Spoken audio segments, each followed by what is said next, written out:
Everybody, what's going on? Rob Cesternino back for some special BB24 coverage alongside Taran Armstrong. Taran, who just got done with a massive live feed update here today.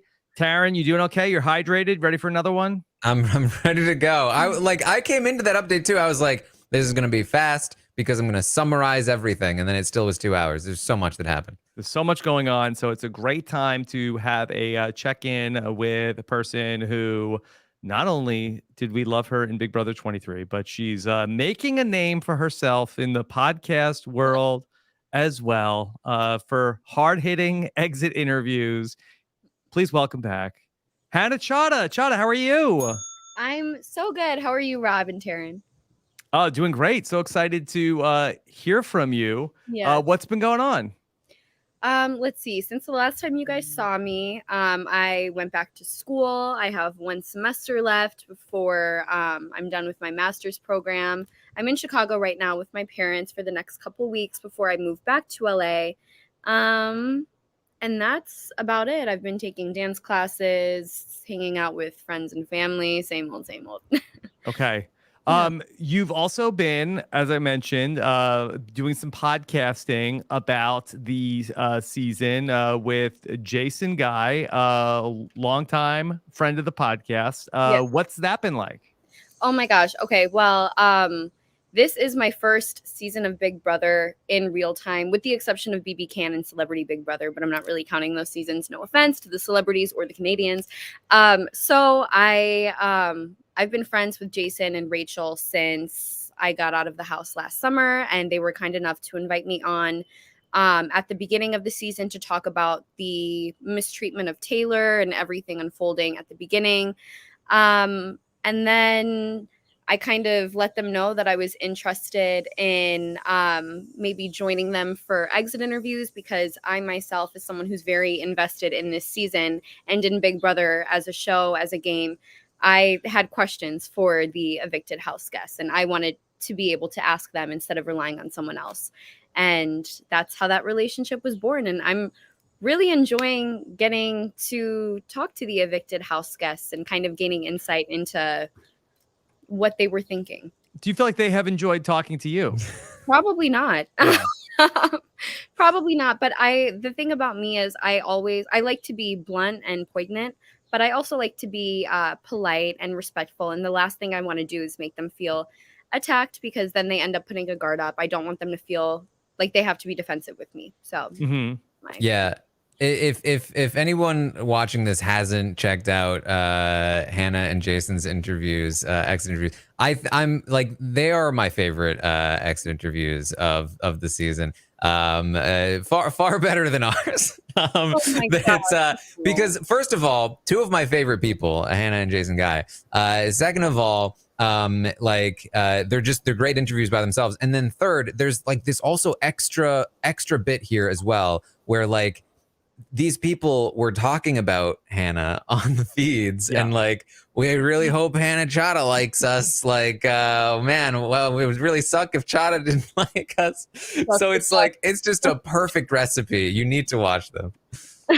I didn't feel bad about that, because these people kind of dug their own graves. So does it matter if they like me? Am I flattered? No, not really. Yeah. Do you think we'll hear from any of these pre-jury evictees now again until the finale? Do you think that will they just like completely avoid the social media now? That's a good question. I mean, I know Paloma went on her TikTok and made a video that she very quickly deleted. I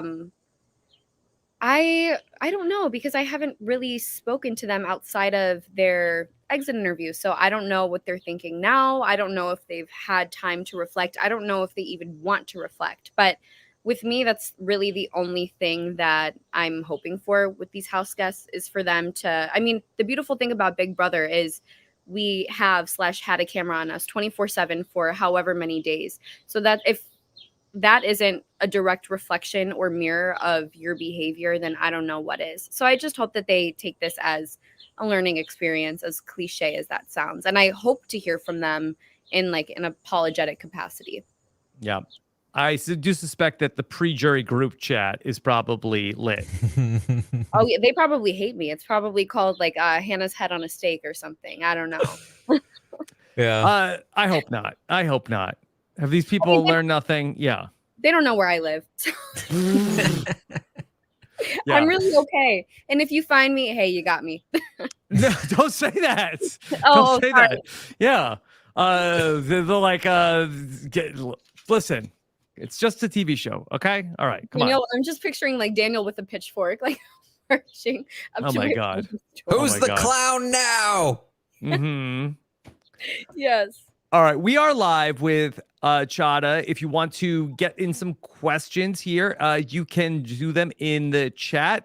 We may not ask them right away, but I will star them and we will get to as many questions as we can along the way here. We're going to talk about everything going on in Big Brother 24. We will be bringing in the spoilers as well. So we'll be talking about all of that. And this is the first of not one, but two shows that we're doing live for the patrons today. I'll be live with Jacob Jones for The Slop tonight at 6 p.m. Eastern. And boy, what a time for The Slop.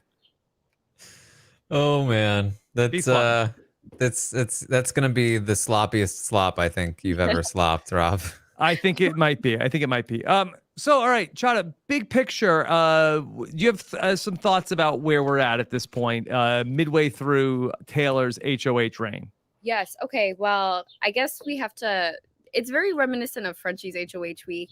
Oh my God, not Frenchie's HOH week. Dare I say, but not at Taylor's hands. I think it's more so due to the fact that she's so heavily reliant on her alliance and she wants to respect everyone's thoughts and everyone's targets and goals for the week. So that's why it's messy. It's not really her shifting her target from, minute to minute, hour to hour. At the beginning, the whole alliance sat in a room without her to dictate who their target would be, and they decided on Jasmine. And I know this has been a hot topic of conversation on Twitter because Taylor, for personal and cultural reasons, doesn't want to throw Jasmine on the block. She doesn't want to be responsible for putting a Black woman there. And if Jasmine effectively sits next to Terrence, that guarantees that a Black person would go home. And after, what we witnessed last summer, I can understand why she doesn't want to be the first one as a Black person, as a Black woman, to take that shot against one of the other Black house guests. I completely understand. But at the same time, that's not smart for her game because Jasmine would throw her up on the block so fast. In fact, Jasmine did in week 2 and wanted to target her initially. So I respect Taylor for, staying true to her convictions. It's kind of like Tiffany and Claire, like, Tiffany, what are you doing? Because it came to get rid of you. But also, like, I respect it because we came here for a mission. We came here to make a statement and to stand in solidarity with our Black community. So I get it, but I don't, but I do. So yeah, that happened at the beginning of the week. And then let's see. She decided on Indy and Terrence. She told the other side of the house that she was going to backdoor Monty, but obviously she did not want. Well, at one point she considered still putting Monty up on the block, and then she asked for Terrence as a pawn, Turner as a pawn, and then she asked for Joseph as a pawn. So it's all been a lot. It's been a lot. And now we have Kyle debating on whether or not he's going to use the veto to backdoor Alyssa. It seems like Kyle does not want to, but his alliance does, although several members of the alliance are kind of pointing the finger and throwing each other under the bus, and that's where we're at. So it's been a mess of a week. But Tara, can you just give us the update in terms of the veto of it all? I know we're a couple hours away from the veto ceremony.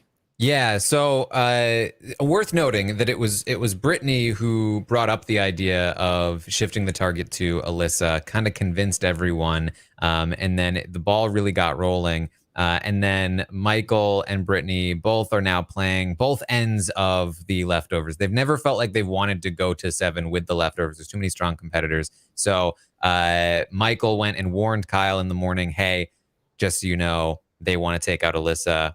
Shouldn't let that happen. And so Kyle went around like, hey, I don't want to use this veto. I don't want to be the one that has to take out Alyssa.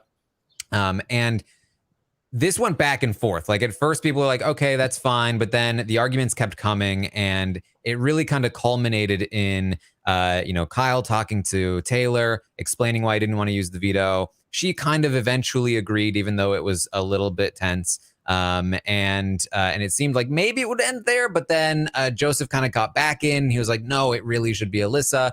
And they all started arguing again. And it got pretty contentious, not like raised voices contentious, but like people adamantly making points at each other over and over, the same points over and over, to the point where like, okay, there's a very clear divide here. And it doesn't seem likely that this alliance is going to survive. Ultimately, the conclusion still is it's because at the end of the day, it's Kyle's choice whether or not to use it. He's not going to use the veto. Alyssa will not be going up on the block. But the damage has kind of been done. And now, Joseph and Taylor kind of looking at Kyle, and Monty is kind of looking at Kyle, and Kyle is kind of looking at like maybe pulling in Alyssa. And he's definitely looking at Alyssa, but not in the same way. And hoping that Michael and Brittany will be there to support him when he takes a shot. Little does he know, as soon as he takes the shot at the other side, I think Michael and Brittany will abandon ship and then help the retaliation. Because they're just trying to, whittle the alliance down on both ends. So I'm sorry, I have a question for you. Do you think that when I saw this meme on Twitter, it was like the Avengers Civil War. Do you remember that movie? Yeah. Iron Man versus Captain America. And then it had Taylor as Iron Man. What's his name? Kyle as Captain America. And then all of the leftovers in the middle with like Turner in the dead center. So how do you, when Kyle and Taylor, or when those two sides inevitably shoot at each other, do you think that Michael and Brittany will take Kyle's side? Or do you think that they will jump ship on Kyle in favor of Taylor, Monty, and Joseph?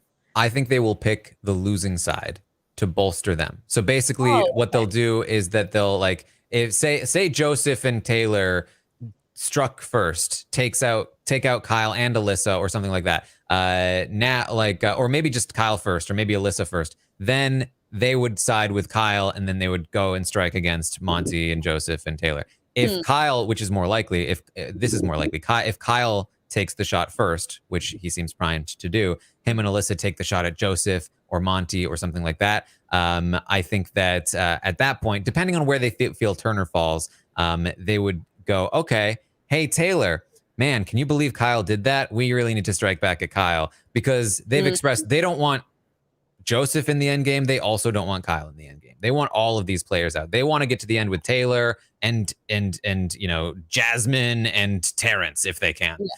So anything they can do to take out both sides, I think, is going to be what they try to do. I see what you're saying. Okay. Makes sense.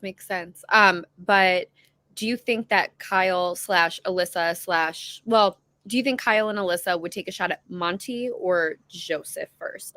Because it seems like Alyssa, I'm not sure how strategic of a game she's playing. It more so seems like Alyssa's there for vibes. And it does seem like she bonds better with Joseph and she's more threatened by Monty. So do you think she goes for Monty first and then Kyle just kind of falls in line? Without Kyle's influence, absolutely she's gunning for Monty. Yes. But Kyle has started yesterday to fill her in a little bit. He didn't tell her anything major, but he said, look, there's something going on in the works. I can't use the veto because they're really pushing me to use it. I'll tell you more later, but just trust me for now. You don't say anything to anyone. So I speculated this morning. I think there's a chance he full on rats the leftovers out to her today. And I think that his sights are probably aimed at Joseph. And if she won and he was able to talk to her, which he might not be able to given this twist, I think he would say, hey, Joseph is the bigger threat. But that's not a guarantee even by itself. He may think that Monty is the bigger threat, even though Joseph is definitely in his sights right now. My instinct is saying, though, that he would shoot for Joseph and he would get Alyssa to do the same. Okay. I'm also very curious about how you think this twist is going to affect the game, but maybe we talk about that a little later. Well, I have a lot of questions about that as well. Who's the target then for Thursday? Then will it be Terrence or Indy? Right now it's Indy. That's who Kyle would like to see out. That's who Turner would like to see out. Between Terrence and Indy, a lot of people are leaning more toward taking out Indy. She's also been talking about if she goes to jury first, she'll just quit. And that's kind of pissing people off a bit, and she just kind of pisses people off in general in the house. So yeah, they kind of want her gone, but it could change. Does Do you anybody think- even care? If she leaves, Who knows? Does anybody care versus Terrence versus Indy? I feel like that, there's so much intrigue going on in the house, and I feel like that the person going home is like the least interesting thing. yeah. Yeah, no, for real. I think Joseph and Monty see Terrence as a number.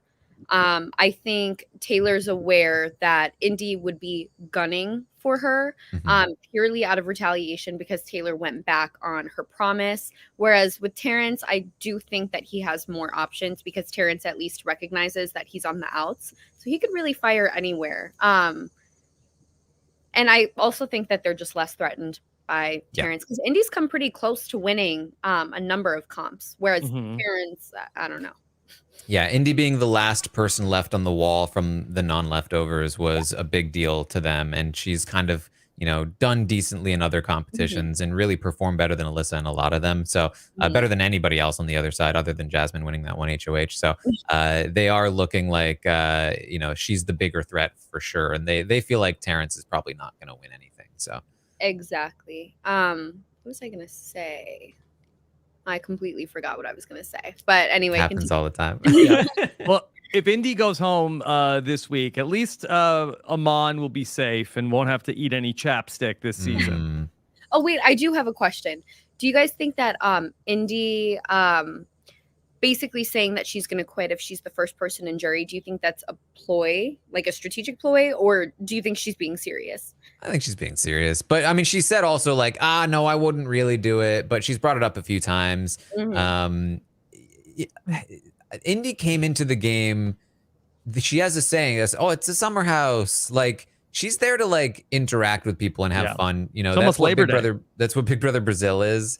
And I think the idea of being alone in the jury house for a week is like, she's really hates that. Like, that's not what she's here for. So I think she's serious, but I don't think she'll actually. I mean, Big Brother is very good at making sure people don't do stuff like that if they don't want them to.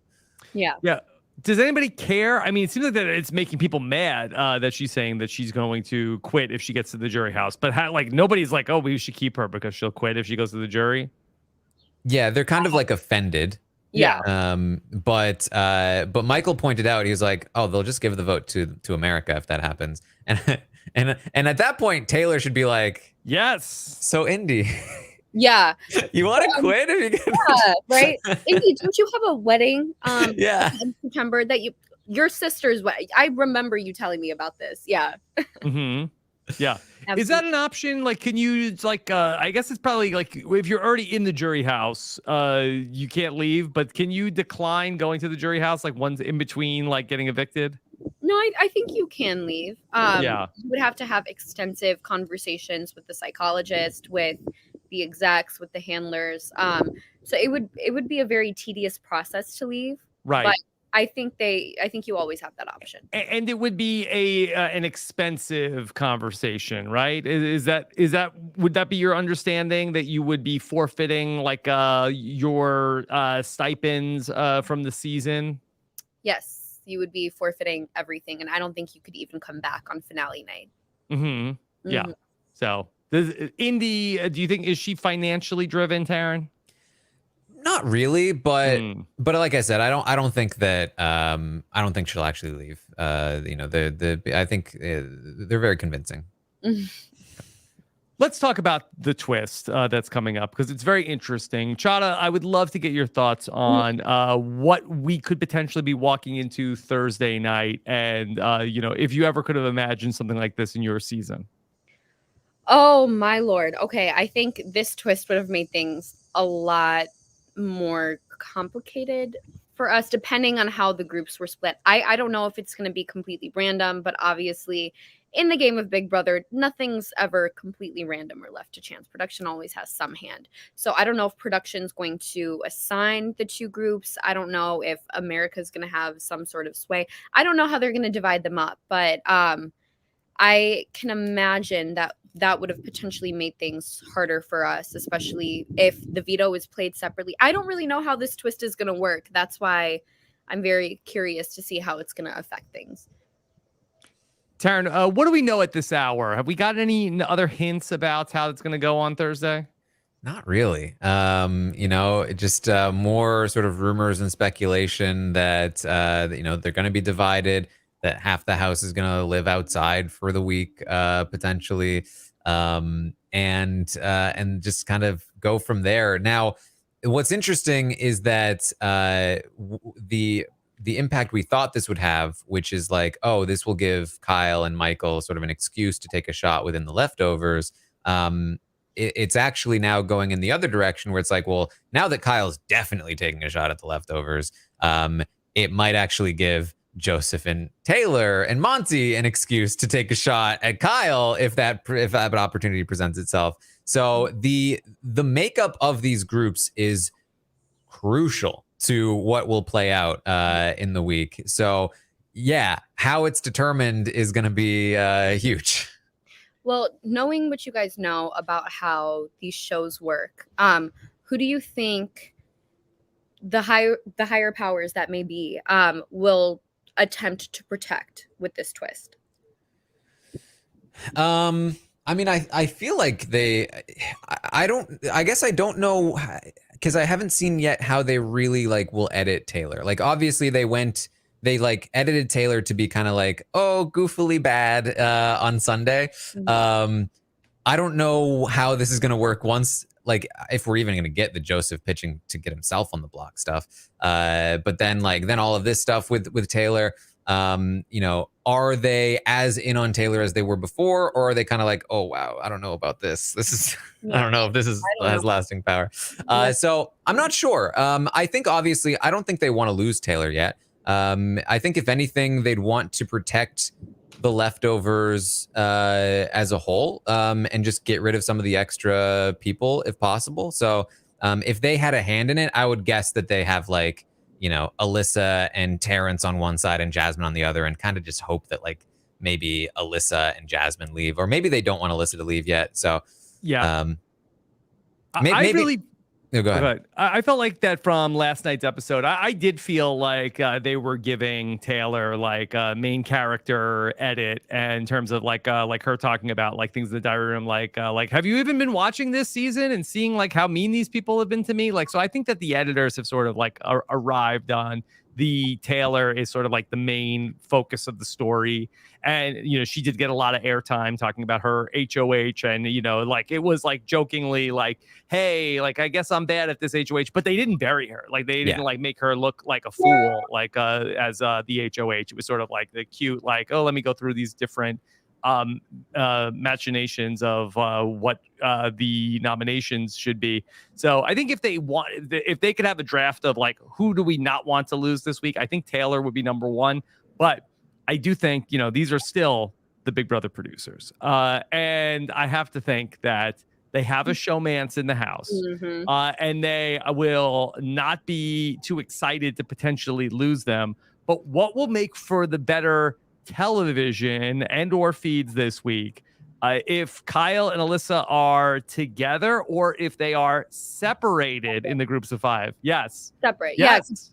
That gives them more insulation. So, well, I mean, more and also less, because then people can't throw them on the block together. So I for sure think that those two will be separated. But I just don't know if they'll because I don't know if they're going to do 2 HOHs, 2 separate veto comps, and then I don't know if they're going to have like 2 people on the block from each group at the end, and then the house votes. Oh, that's interesting. I don't think, but they did say, I think it was a double eviction. So I think that like what you're describing would be interesting if each group of 5 had one nominee, and then the house would ultimately vote. But I do think that Julie has said this will be a double eviction ultimately. Correct, Taran? I think that's what we're assuming. I don't remember if Julie said those words exactly, but I think that's what most people are assuming, is that it's a double. Yeah. Also, because I was thinking about that. I was thinking like, okay, what if like each group just evicts one person and then that's the double? But how do you determine who's the second and third juror? Like, then you couldn't say, oh, I came in 10th place. You'd have to say I came in 9th/10th. I don't know how Survivor that would does work. it. Yeah. Whatever I happens think- first in the episode. Yeah. I think again, depending on like how they separate the groups, I think that like I would assume that the people living outside are kind of like the have-nots of the week. And so you'd probably have them go first, and you'd probably say whoever was voted out there came in, 10th, and then whoever was voted out inside was probably Yeah. 9th. But And Sam in the chat is saying double eviction for Thursday, August 25th. So it's weird. The 2-hour episode will be, I guess, dividing the groups, but then the double eviction will happen in the 1-hour episode following. But I just think it could be very interesting if Kyle and Alyssa are separated. Taran, like shades of like Boston Rob and Amber not being on the same team. Like, because I think the show will really like edit it into like it'll get like sappy and like, oh, Schmoopy's not here. I think that they will like go for like maximum sort of like trying to like play emotional heartstrings on this. Like Romeo and Juliet. Yes, one's in a mansion in Calabasas, one's in a mansion in Studio City. Oh my God, poor Kyle and Alyssa. I dislike showmances so much. Oh my gosh. And this showmance in particular, Twitter calls them a mayo-mance. And I'm sorry if that's offensive. Actually, I'm not sorry if that's offensive because it's offensive to Paloma. She Anyway. said mayonnaise is her boyfriend. yeah. But I liked watching Rachel and Brendan because their backs were always up against the wall and they were a little kooky, and those are showmances I like to see. Or I like watching showmances that actively game against each other, where it's clear that they don't trust each other, so it kind of like adds an extra layer to their relationship or their dynamic in the house. But I just feel like Alyssa's not really contributing to Kyle's game, and Kyle isn't doing much for her, and I don't know. I don't really enjoy them. You're saying you don't like showmances that are just based around this? I'm so bored and I'm so horny. Like, you're 29. Get it together. I really thought Kyle and I were the same age, but no, that man is almost a decade older than me. Oh, sorry. Not a decade. So what I did like about this was I like that when Kyle was like sort of in the position of like, okay, I am playing Big Brother, but boy, I am very distracted by this other thing over here. And how do I like reconcile these two things? How do I stay focused on the game and then also like not give in to temptation? But that's long gone. Yeah, and I mean, that's when I oddly enough liked watching Kyle and Alyssa together, because obviously he was hiding this whole alliance from her, and it was clear that his allegiance was still to them, and he was wrestling these like personal feelings that he was developing for her. That made for an interesting dynamic. But now that he's divulging more and more about his game and about the leftovers, he's folded, and I don't like it. I don't like it. And I also feel like Alyssa is not using the information that he's gradually sharing with her to her advantage. She's not being smart about it. She's not keeping anything in her back pocket. Instead, she just looks into his eyes and she's like, how can I stay mad at Kyle? Oh my gosh. Okay. Anyway, Kyle, let's go to the have-not room. Chaddha, did you have any experience with like having a showmance in the house? Because I feel like with last season with Christian and Alyssa, it seemed like that there was a lot of like, oh, they're hiding it. They're not really we're gonna try to like keep our distance a little bit because we don't want people to know what's going on. But everybody, I think, kind of did know what was going on. So what was that like being with like two people who were sort of like in a thing, but like trying to act like it wasn't a thing? Okay, last season was just quite the anomaly, because regardless of what they were, what they weren't, what they were doing, what they weren't doing, the cookout was still very much like, we can only bring one of these people to jury as X's person. Who's it going to be? So I don't think the house really, like, the house was very aware that they were a tight duo, and that only increased Christian's threat level because he had been winning and he was in this showmance, and it was obvious how strongly he felt about her. But at the same time, the cookout was like, well, both of these people aren't making it to jury, so I guess let's just let them have fun. Let them have their fun. Come on. Yeah, which kind of, it's sad to say, but that was our perspective. Yeah. Yeah, it was a very Showmance light season, season 23. That it was really just name Taryn. well, because like Christian and Alyssa got broken up pretty quickly, and then like Derek and Claire didn't get together until like jury. So like there really wasn't a lot of showmancing going on. Middle school crushes, maybe. Yeah. Some middle school crushes, but that's it. Yeah. That was it. Taryn, are Kylan and I'm sorry, not Kylan, Kyle. That are Kyle and Alyssa the first showmance in the history of the show that don't have any shippers.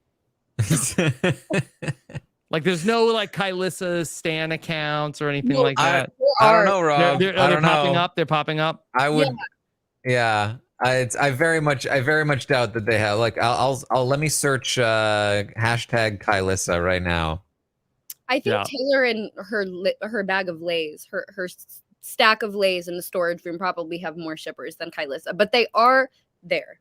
Mm-hmm. I see them pop up every once in a while on Twitter. Yeah, I mean, and forget about it. If Joseph and Taylor ever got together, that would be forget it. 1 million jailer Stan accounts tomorrow, but they're already a million. They're already there. They're already there. Yeah, because I think the fandom, like, what I'm learning about the fandom is that they like lighthearted flirtmances that they know aren't going to distract either player from the game over showmances where it's just obvious that they're too distracted and they've taken their eyes off the prize. Like, Kyle's already conceded that he's probably not going to win and he doesn't even care to win, and that's why he's like all in with Alyssa now. And I don't know if that's strategic, but Kyle was such like a strong force for the first couple weeks of the game. He was in such a good spot. No one was looking at him.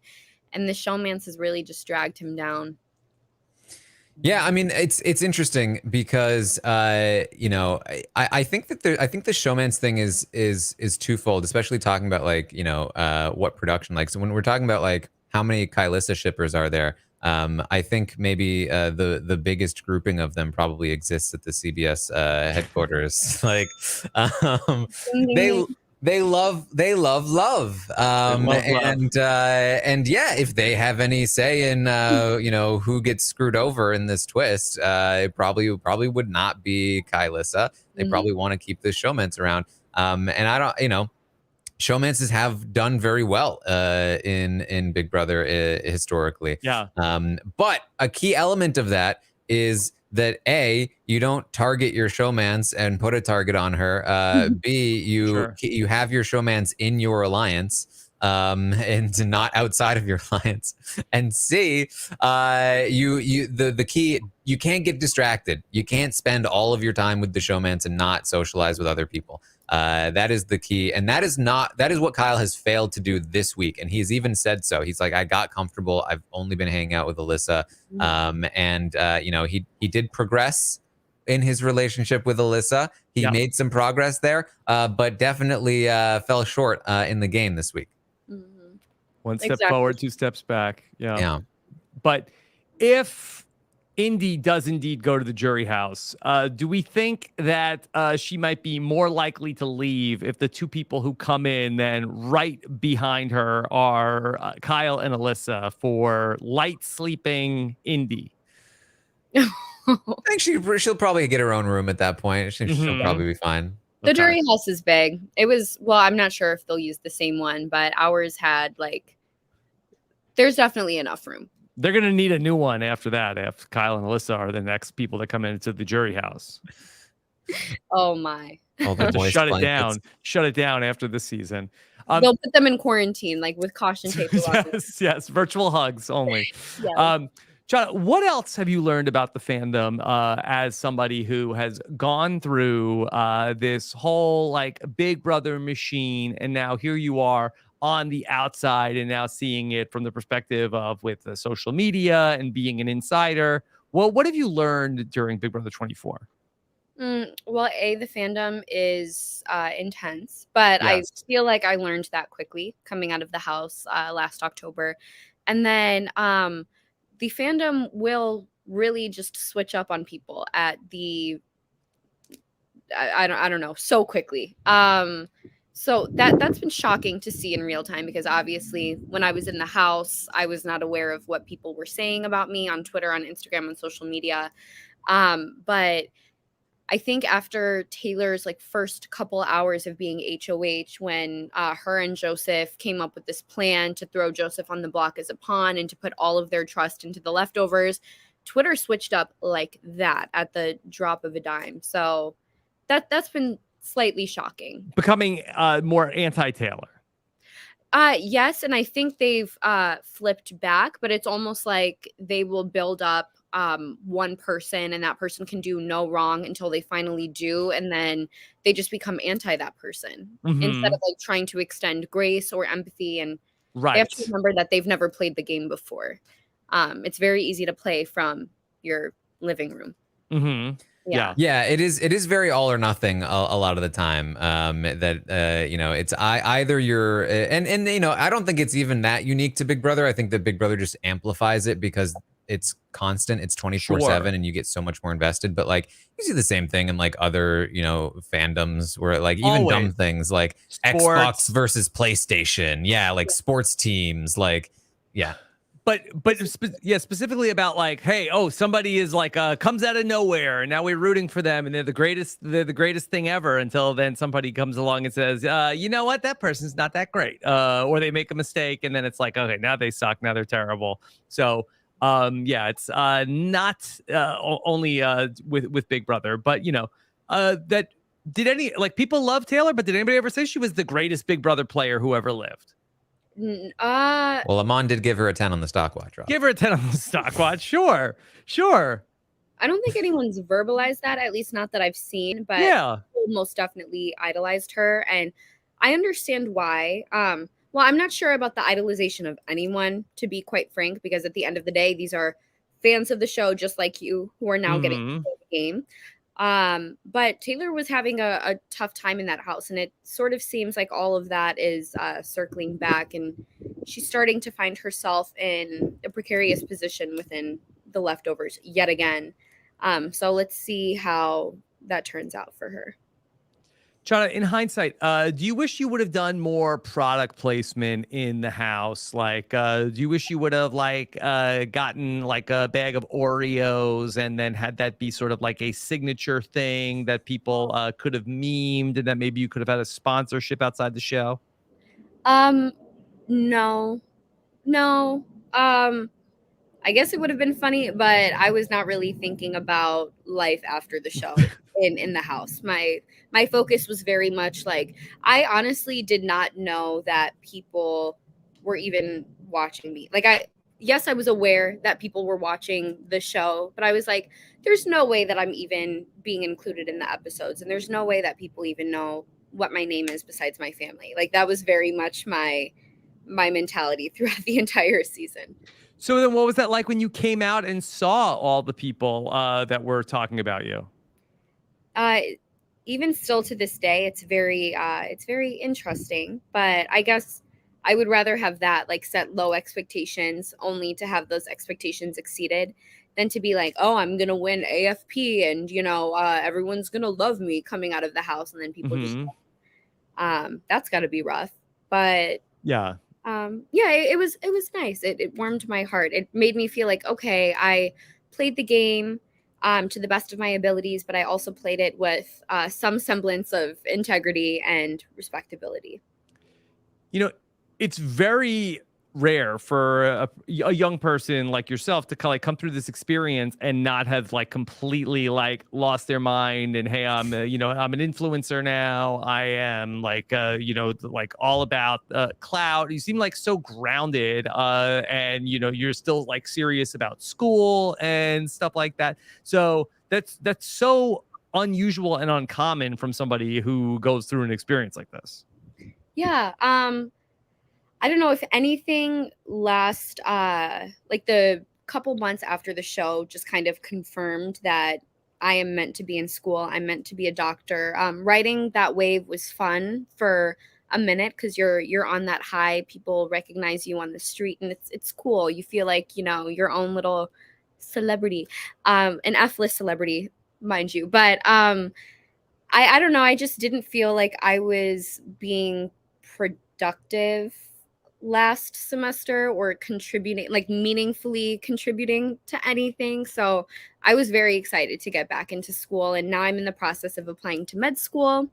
So I will keep you guys updated on that. But more than anything, I'm just excited to continue with my life goals of becoming a doctor. Yeah, and I think like anybody watching you on the show, like probably could have predicted that as well. Like you even though you were the youngest, you never really felt like you were the youngest on the cast. Like you always have like a maturity to you. Say that for the people in the back, because my house guests, my fellow castmates, would infantilize the heck They out of did. It was weird. Yeah, it was. But I mean, part of that was intentional on my part, and I do feel like it helped my game. So hey, if everyone wants to call themselves my big brother and big sister, so be it. Okay, let's take some questions from the audience. Let's see. How about from our own Maggie Morgan, who just got done on the live feed update with Taran today. Maggie wants to know, Hannah, if you had been in the leftovers, would you be trying to get to the 7 with them, or would you be looking earlier to take a shot within the alliance? First of all, hi Maggie. It's nice to parasocially see you yet again. I think I met you in February. But no, I would not try to get to the 7 with the leftovers. But I guess that does depend on your position in the house. Like if I'm playing as Hannah Chaddha, I don't think it would be smart to go to the end with a Monty, with a Kyle, with a Joseph, with a Michael, people who have won comps and who have kind of garnered the respect of everyone on the jury. So I would probably keep Brittany, Taylor, and Joseph around, and maybe even but then it's weird because Kyle's over here suggesting that all of the people of color are working together, and now he wants to form a counter alliance. So again, if I'm playing as myself, then maybe I guess that would kind of force me to work with the people he's assuming I'm working with. I don't know, but I definitely would not want to roll with the leftovers to final 7. I would take that shot probably right about now. Yeah, Taran, what about from a numbers perspective? There's 11 people in the house. You're in a group of 7. Like, is this the right time? Should everybody in the leftovers be looking at taking a shot at the leftovers right now?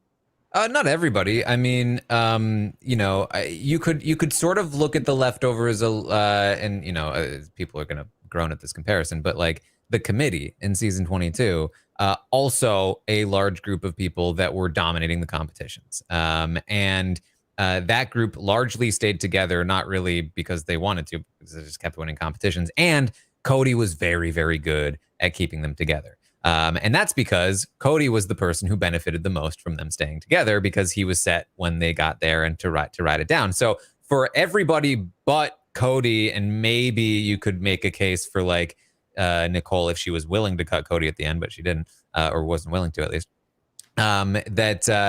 They should have taken a shot, and they should have taken it earlier. But Cody had a stranglehold on it, and so he was able to keep things together. So I would say there's not really like a Cody of the leftovers, and I think that's part of why they are splitting up. But for somebody like, say, Monty, or even to a smaller degree Joseph, like people who are in the pound, you know, within the leftovers, like if they did just go down to 7 and Joseph's not coming for Monty, Turner's not coming for Monty, let's assume Kyle was loyal and wouldn't come for Monty, and they did go to the pound, just down to the pound, and like Joseph is willing to take Monty, like Monty probably stands to benefit the most from that structure. So like Monty has no incentive to take a shot within the leftovers. They're keeping him safe right now. Everybody else wants him out. He's a huge threat. He'll definitely win if he gets to the end, because everyone said he will, and it's a self-fulfilling prophecy. So for Monty, it's fantastic. For most other people, they should be looking to take a shot because they don't want to just let it benefit Monty. And those end game competitions have been increasingly more physical, in the last few years. And if you are not a muscle, bound dude who can like crush these physical competitions, then you're probably going to have some trouble. Even if they're not like overtly physical, there's usually a physical component that they're usually able to get a severe advantage from. So yeah, if you're Michael, or even like, certainly if you're Taylor or if you're Brittany, you should absolutely not want to go to the end with 4 of these dudes. You should be looking to take any kind of shot that you can. And I think you have to be careful about when you take that shot. And that's why I do think that what Michael and Brittany are doing is very good, because there's a path where Michael and Brittany could have said, okay, we'll get to the 7 and then hope that these big guys will take each other out. And that's a path that a lot of people will take because it feels a little safer to go that way, right? You don't have to make any big moves yourself. But you're risking the fact that what if they don't? And so if you get them to do it early, not only are you guaranteed that they start going after each other, but now you've got this little pocket of other people who are bad at competitions: Jasmine, Indy, Terrence, and if they stick around while these other big dudes take each other out, then you just win a couple of comps, finish off the leftovers, and bring these goats to the end. Now you're golden. I mean, that's kind of that's the ideal path forward, I think. I see the vision that Michael and Brittany are trying to execute, but I think what they maybe fail to account for is the fact that like Alyssa would immediately run to Jasmine and Indy, and how tight of a relationship Joseph has with those 2 girls. Or maybe Joseph's closer to Jasmine than he is to Indy. But then it eventually got back to Taylor, so that just makes them look a bit sloppy. Whereas like if the 2 sides of the house had little to no communication between them, with the exception of Kyle, showmancing Alyssa, then I think their plan would be a lot more foolproof. But I totally see what they're trying to do, and I think it's smart of them. But with Kyle, I feel like he's just self-sabotaging for no reason. I mean, we even saw it during Michael's HOH in week 5. He was like, with no valid basis, he went up to Michael and said, these people are working together. I know that for a fact. And I just don't know where he would even gather that from. So I don't know if it's something that he convinced himself of seeing, or if he's being strategic about it, with recently coming off the heels of the cookout in season 23. I don't know if he's perhaps using that to his advantage. I don't know what's going on in that man's mind. I think it's genuine from him. I think that he really thinks this. I don't think that he's like creating it strategically. I think that he really is worried, and he shouldn't be. And I talked about this last week when it was really popping up that like, he kind of did have a better relationship with Monty than Joseph did, but he was so scared that because Monty and Joseph theoretically could have the same why for being there, that they would choose each other over him, when that wasn't really the case from my perspective, at least.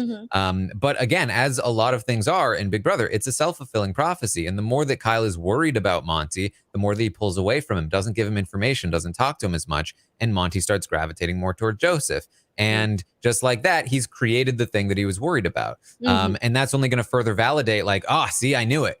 And that's painting himself into a corner where he previously had those options. And that's why, like, Kyle, he is a very talented player. Like, he got himself into some really good positions, but he is so flawed as a player as well, with these sort of like paranoid, thoughts and the back and forth about Alyssa. Is she with me? Is she not with me? Should I bring her? Should I not bring her? He's constantly sabotaging his fantastic position. And the result is like somebody who's like just so up and down. Like if you had asked me a couple of days ago who's in the best spot to win, I would have said Kyle, and it's not close. But I also would have said, and this is why I rated him low in the stock watch, I don't trust him to hold this position. He's so bad at holding it. He constantly sabotages himself. And that's what we've seen. And I think a large part of it does stem from this bias that he holds, where he is worried about the people of color, or even just like people who might have the same reason to be there to represent their culture, will have to work together, and thus not, with him. And it wasn't the case. And I mean, he's sort of, like you said, Big Brother is a game of self-fulfilling prophecies, and he's sort of pushed Taylor, Monty, and Joseph to work together because they realize now that Kyle, Michael, and Brittany may be on a different page than them. And then Turner's just sort of in the middle eating muffins. He really is. Yeah. That who knows? I do think that Turner within the leftovers, as of right now, is in the best position because no one really takes him seriously. I have not heard a single person even remotely mention Turner's name as a possible target, as a possible pawn. But I'm not sure if they respect Turner enough as a player to the point where if Final 2 was tomorrow and Turner was sitting in one of those chairs, they would vote for him to win. I'm not sure. Turner, a little bit to me, is that meme of the guy sitting with the house on fire. Like, this is fine. Like, I'm still in the leftovers. This is all good. Like, he's not really, he's not very active. He's not going to like save himself from that fire, and it might come crumbling down on top of him. The thing I could see about Turner, though, is that especially if he gets to the final 2 with somebody who is not as likable, or somebody who just like isn't able to really like articulate their game particularly well. Like, I feel like in the same way, like Kevin, like in the end of Big Brother Canada, I could see him up there, like just like giving like an amazing speech to everybody. You think Turner has that energy? It would be like, yo, that was a fire game I played. Yeah, I could fire. I could see him getting on a roll. Like I feel even like when he was HOH and he wasn't going to put Taylor back up. Like, I feel like that he can sense the moment, and sometimes, and I think that he can rise to the occasion. One thing about Gen Z, and honestly, I think Big Brother needs to cast more Gen Z people because we really just do not care. Turner will speak his mind without censoring himself. And for me, it's entertaining to watch. Now, I don't know if that's going to get him the 750K, but I just think it's funny how Turner does not hold back and does not care if he offends someone. Let's speaking of Turner, Josh Green wants to know, Hannah, what do you make of Muffingate? Who from BB23 would make for a Jasmine-like reaction if their muffin was eaten? I think the three of us are probably thinking of the same person. Are you guys thinking of the person I'm thinking of? I never thought this through. I mean, I think once you get there, I think so. Yeah. Okay. On 3, 1, 2, 3. Big D. Yeah. Yes. Oh my gosh, Big D was playing his own game. Big D would like make that the focal point of the entirety of jury. So I think he would be the most inclined to have that kind of reaction. But Muffingate was funny. Turner's enjoyable to watch, not necessarily as a player, but as like a character in that house. Was there any one thing in BB23 that was like, I know nothing is like reaches the level of Muffingate, but was there any sort of like stupid like house thing that was like an ongoing debate for a while? Conspiracy theories and Xavier's age. And Xavier claims that he was 27 last summer, and he claims that he's 28 now. He and I were basically born on the same day. And he says that we were born 6 years apart. I personally think we were born 26 years apart.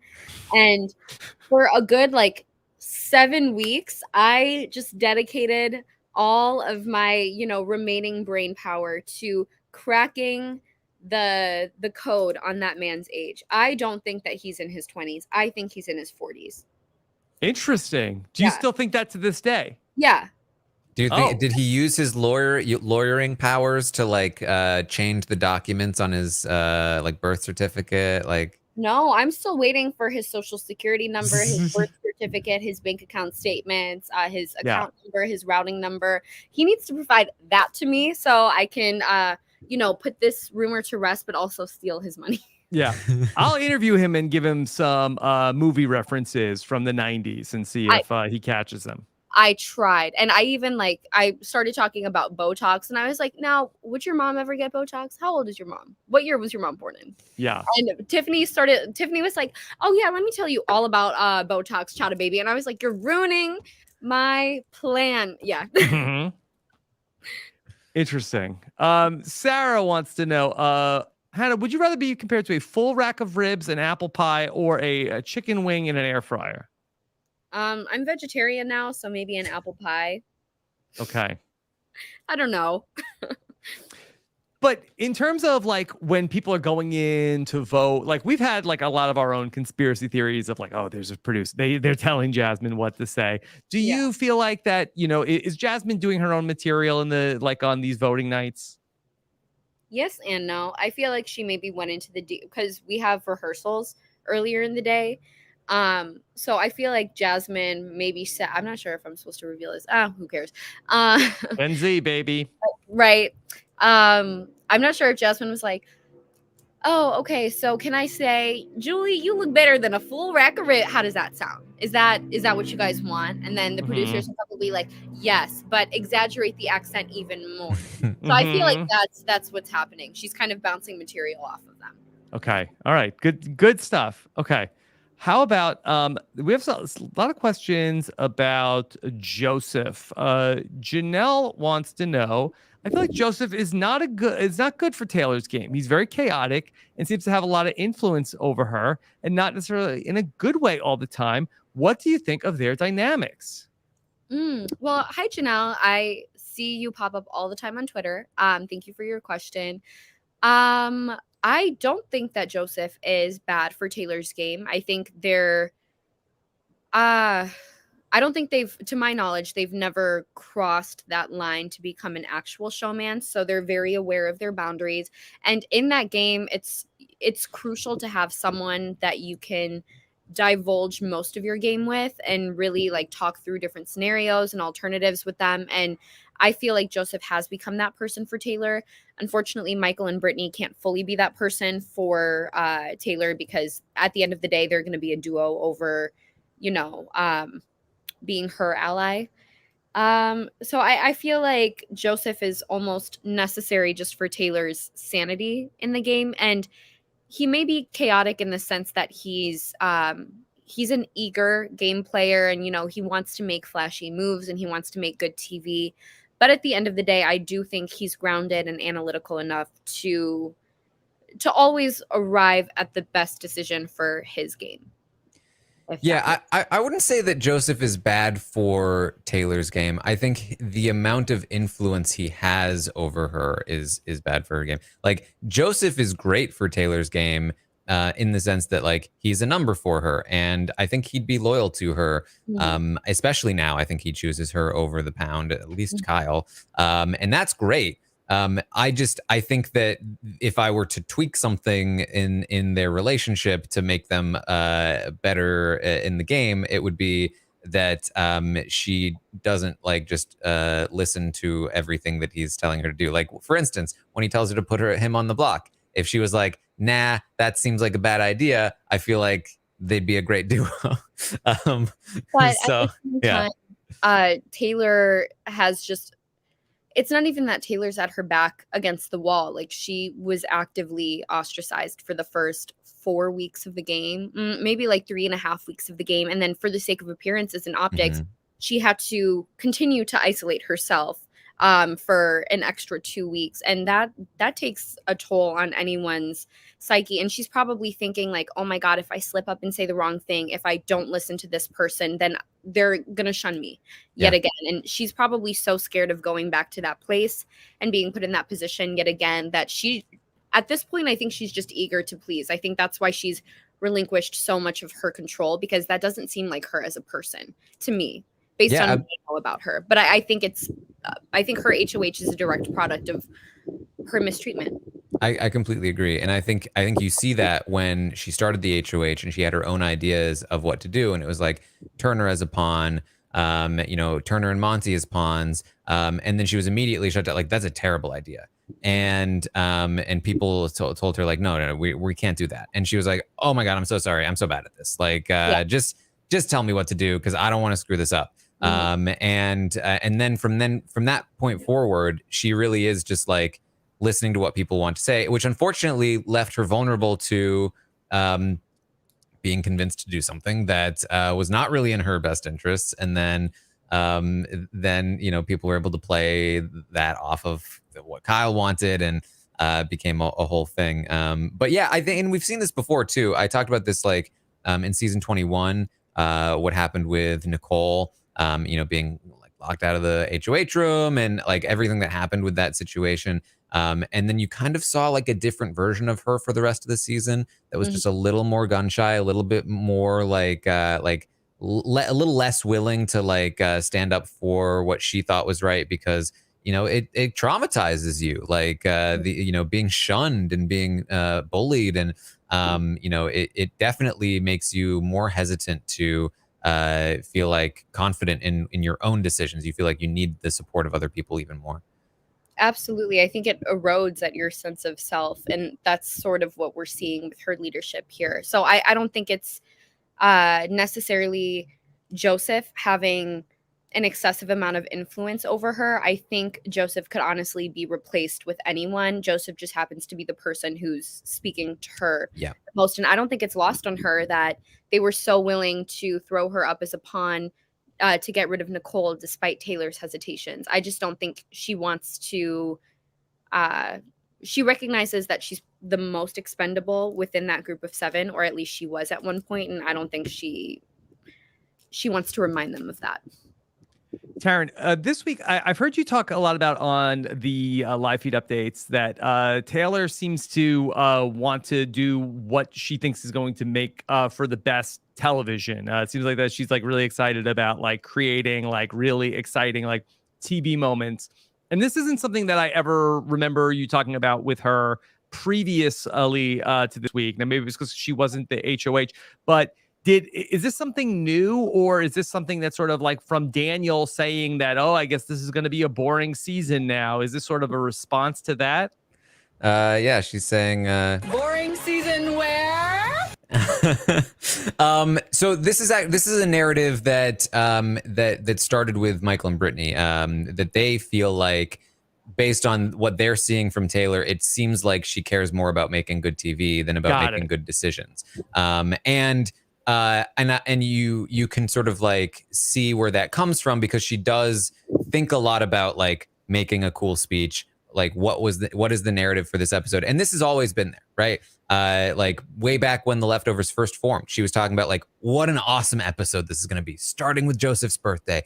Leftovers form, like they yell at me, they go home. Like she's always been very focused on like what the TV product will be, and she's very good at making good speeches, like the nomination ceremony and the robe and everything. So she focuses a lot on that. I don't know that I agree with the idea that she is making decisions based around that. I think she's making decisions based on what she's getting from other people, mostly Joseph, because he is the person that talks to her most. And then based on those decisions, she comes up with like, okay, now how does this work for TV? How do I make this into a fun narrative for the TV show? So I would say the TV stuff comes later rather than first, but there are some people in the house that feel like they're not sure which one comes first. And then, Chaddha, did you ever in Big Brother 23 get the sense that there were any players that were like thinking more about like what the TV product was going to be like, or like could you tell when anybody was doing certain things for television? Yeah, for sure. I mean, Tiffany even said herself, like when she won that second HOH, she was very much thinking about like, oh, this is going to be a great moment for the fans. And I kind of want to play to that, because a lot of us were super fans coming into the game. But I'm not sure if it's so much like she wants to make a good episode, as much as she's a fan herself and she maybe wants to cement her name in some way, shape, or form during the season. So I think she just wants to have, like, when Janelle took the key and said, "Give me that key, B word." I think she wants to have that moment that can be not random B word for seasons to come. And then with the cookout, we didn't do that for TV by any means, but we were always very aware of optics. We kind of had to be, and we were very much like, we cannot sabotage this because America's going to be very mad at us. So yeah, to some extent I saw. And then with Big D was like, he would walk out of the DR and be like, "Oh, I got you guys together in that diary room because I'm just here to like be the Davon of the season." So yeah, I'd say so. I'd say we saw a bit of that last season. Mm-hmm. Okay. How about from Sarah who wants to know who does Hannah think will be in the final two? Oh my gosh. Well, the game is really just getting started. And Mhm. if, like Taran said, if you would have asked me last week, I would have most definitely said Kyle and maybe Brittany, maybe Michael and Brittany, some combination of those three. But now Joseph has become my winner pick just because I feel like as long as Monty is in the game, Joseph has a shield, but Joseph also has a tight relationship with the other side, can use them as numbers. Terrence, Indy, although Indy's leaving, Jasmine even, and Alyssa seems to like him and doesn't seem to want to target him as of now. But like you said, if Kyle gets into her ear, things might change. And I do feel like going into this twist, regardless of how the house is split up, I do see Jasmine, Monty, and Kyle being the three most vulnerable people. So I do think that that gives Joseph, a bit of longevity. And I see him, like, if he is able to get to the end, kind of putting on his lawyer hat and being able to argue his way to 750K. Now, as far as who's next to him, Terrence maybe. I think it might be like a Joseph and Terrence final too. How ironic would that be if Terrence wins over Joseph? If Terrence goes, listen, you guys thought I was doing nothing, but I did this, I did that. I was actually the mastermind of this whole season. That would be shocking. But yeah, It would be very shocking. It would be, yeah. Yeah. Joseph and Terrence. That's DJ Showtime. Wow. DJ from Chicago, from my backyard. Oh my God. All right. Let's do a couple more. Kiara wants to say, given the current dynamics, who should Taylor work with to get to the end? Okay. She's almost what am I trying to say? Sometimes I forget how to speak English. So sorry, guys. It happens. We know. Right. I feel like at this point she's almost forced to work with Monty and Joseph. And then I would definitely pull in Brittany as her insurance policy, because at this point, I think the only way that Taylor wins the game is if she's sitting next to Brittany or possibly even Jasmine or Terrence. So I would work with Monty, Joseph, and Brittany and just kind of hope that Jasmine and Terrence get dragged to the end because of their lack of competitive skill. Mm-hmm. Yeah, I think she should. I mean, there are a couple of things she could do. One is that she could like just full on rat out Michael and Brittany to Kyle, and try to get him to focus on them rather than her. Blame them for bringing up the Alyssa idea in the first place. Blame them for fanning the flames between the two of them. Like, let's not get played by Michael and Brittany. Let's work together. Just keep Kyle from coming directly at her, ideally in the short term. But then absolutely take a shot at Kyle as soon as possible. Yeah. And full on like take advantage of the situation. Kyle presented a situation where he was like, blame me for not using the veto. Do that, which she is. And try to pull in Jasmine and Terrence once Indy leaves, who will have nobody else. And be like, yeah, I really wanted to take that shot at Monty, but Kyle screwed it up. And yeah, they're still super annoying and they will probably never work with Taylor fully, but like, who else do they have? So I would, I think for Taylor, absolutely try to pull them in. If you can get to the end with them, you've won the game. I think that's the best shot. I think everybody should be trying their best to bring those two to the end at this point once Indy leaves. So that's what I would say. But within the leftovers, who do you think it's smart to her, or who do you think it's smart for her to align with? Within the leftovers, I think obviously she needs to stick with Joseph. I think that I would say, again, just like try to, instead of having it be her and Joseph versus Kyle and Alyssa, try to flip this to Kyle and Alyssa versus Michael and Brittany, where she gets to play the middle with Joseph. But Kyle's so paranoid about that POC alliance. I'm not sure if she can. I agree. Yeah, it would be a difficult sell. I think that she'd have to really throw Michael and Brittany under the bus hard and have like Monty and Turner back it up, which would maybe work, but it would be tough. I know it's early to think about this, but in terms of like who is like studying and stuff like that, like is Joseph or Taylor like would one of them have like an advantage in that area? Well, I've seen Michael do the most studying. Yeah, Just Mike, get rid of Michael. Michael's gonna win comps. He's the problem. Well, here's the thing that matters more in Canada than it does in the US. Like the US endgame comps are pretty easy, and that's why like it's physical with some easy questions that you can pretty much just reason out in the moment most of the time. So studying doesn't matter as much. We were like when we were studying on our season, I remember I calculated the percentage of wins. I calculated like the ratio of like vetoes that someone played in compared to vetoes that someone else played. Like I was really studying only for none of that to matter. So I feel like as long as you know the basics, like who won this comp, who was a have not this week, it's pretty much a level playing field for everyone. But Michael, to my knowledge, has been studying the most. Yeah. All right, Taran, anything else for Chaddha? No, just so great to talk with you. I'm so happy we did this. Yes, no, same.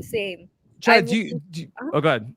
Oh, I was just gonna say I watch your guys's Taran's live feed updates sometimes. So I'm definitely still learning about the game because the biggest thing that I learned last summer was there's a difference between knowing the game and understanding the game, and I think that distinguishes just fans of the show from fans of the show that go on to be great game players. So through listening to your live feed updates, I feel like I've gained more of an understanding of the game. So thanks for having me on. Yeah. Anything else that you want to make sure we talk about today, Chaddha? No, my life is boring. Yeah. No. Well, this was so fun to get to catch up with you, and it's been very fun having you on. I mean, it was fun to have you in the house last summer, but it's been fun to have you in the Twitter world with all of us this summer. Yes. Twitter. I love it. I have a love-hate relationship with Twitter. But it's fun. It's fun. Yeah. Do Gen Z loves Twitter? Yes. I'd say Gen Z just loves social media. For me, I don't really go on Instagram anymore. I also don't. That's out. TikTok. Yeah, Instagram out. I was never on Facebook. Never really on Snapchat. TikTok I go on sometimes, but only like once a week. But Twitter is just so funny to me. Like even if it is toxic and people are saying mean things to me and about me, it still makes me laugh. So because Gen Z doesn't hold back. That's why it's Twitter is still, even though it's been around for a minute, is still popping. I feel like it's the most candid out of all of the social media platforms. So that's why I enjoy it. Okay. All right. Chaddha, where can people check out what you're doing? Okay, well, on Twitter, my username is my first name, Hannah_Chaddha. Feel free to follow to get my never-ending opinions on this season. And then on Instagram, I think it's just my first and last name, just Hannah Chaddha. On TikTok, pretty sure it's Hannah_Chaddha to get my little dancing videos. And that is it. Or don't follow me. It's fine. It's completely whatever. Do what you want. Yeah. Whatever you want. Yeah. Yeah. Okay. Well, Chaddha, seriously, thank you for making time to talk to us today. Oh my gosh, thank you so much for having me. This was a lot of fun, and I'm really curious to see how the game changes with this twist. I almost feel like we have to circle back. It's going to be very exciting because Taran, we always talk about with the double eviction of like going back to like the level 6 civil war of like, okay, we're building to this, but then it all like it happens like that. Like potentially we could like really see like a very like tense week play out, and then the aftermath also play out. Yeah, I mean, the thing I'm excited for is, again, hopefully, is the idea of being able to follow 2 different storylines throughout the week where they don't know what's happening on the other side. So, like, there will be some narrative tension where, like, we know, like, oh, man, Kyle doesn't even realize that Alyssa's about to leave. Like something like that could be happening. I feel like that could be very fun. I hope that it is. I feel like there's some potential here. Yeah. Hannah, should Taran have to do 2 live feed updates next week? Oh, to cover the inside and the outside? Yes. What do you think? Should somebody else cover the other side of the house, and Taran's not allowed to watch those feeds? Oh my gosh. No, I think Taran is more than capable of covering 6 different games. Being, No, you well, know, no, of course he could, but what would be the most chaos? Oh. No, I think he should cover Okay. both games. I think Okay. it'll be interesting to have one person who knows all covering both games within one. But Yeah. I'm Okay. I think very it'll be fun to like divide it into 2 to be like, all right, so we're gonna start with the insiders. Yeah, well, this that was would their make day. more sense than to be like, did you like, all right, then in the morning this happened, then this Yeah. happened, then Oh, this yeah. happened. Yeah. Yeah. for sure. You would have to like split it up into 2 Okay. different segments. How about this, Taran? 2 different guests. Okay. You have Ooh. one guest for the insiders, and then all right, here's the next guest, and then they only watch the outsiders. Well, you know how when like some singers or rappers release albums, they'll have like a side A and a side B, like Drake's done that before. So you can have one segment called side A and then the other segment called side B. Release the updates on vinyl. Yeah. And then it'll just be like your face on the record. Would then like the B side be like the inverse colors of my face? Like, Yeah, or like the selfie version. Yeah. Okay. Something All like right. Taran, what's coming up for you after maybe like a rest after back-to-back podcasts? yeah, you can find me over on Twitch, twitch.tv/Taran Armstrong, watching episodes live with everyone, doing all kinds of fun stuff over there. Follow me on Twitter if you want updates on everything that I'm doing. We're going to be doing some post-show recap stuff with House of the Dragon and all kinds of stuff over there. I think I'll probably do a Sandman podcast soon. So check that out when it drops. And again, you can just find that there over on Twitter at Armstrong Taran. Chaddha, does Gen Z care about Game of Thrones? I think they do, but I've never. Rob, I'm flattered, but I am not the spokesperson for Gen Z. Well, no, I didn't mean to say that you speak for all Gen Z, but like I'm always like I always want to know more information. Yeah. I think they're into Game of Thrones, but didn't Game of Thrones end? It did, but now it's a new one. Oh, New one. okay. Yeah, I've never seen Game of Thrones because when I like a show, I become obsessed and I can't. But I remember in the house we would talk about like Game of Thrones character comparisons, and people compared me to Arya. Oh, okay. I don't know who she is, but apparently she was like heartless and cutthroat. So I was like, yeah, she's good. She's a favorite, yeah. So Game of Thrones coming up later on in August. So lots of great stuff coming your way. I'll be back with Jacob Jones later on today for the slop to talk about all the nonsense in the Big Brother 24 world. Take care, everybody. Thanks for joining us. Have a good one. Bye. Nice.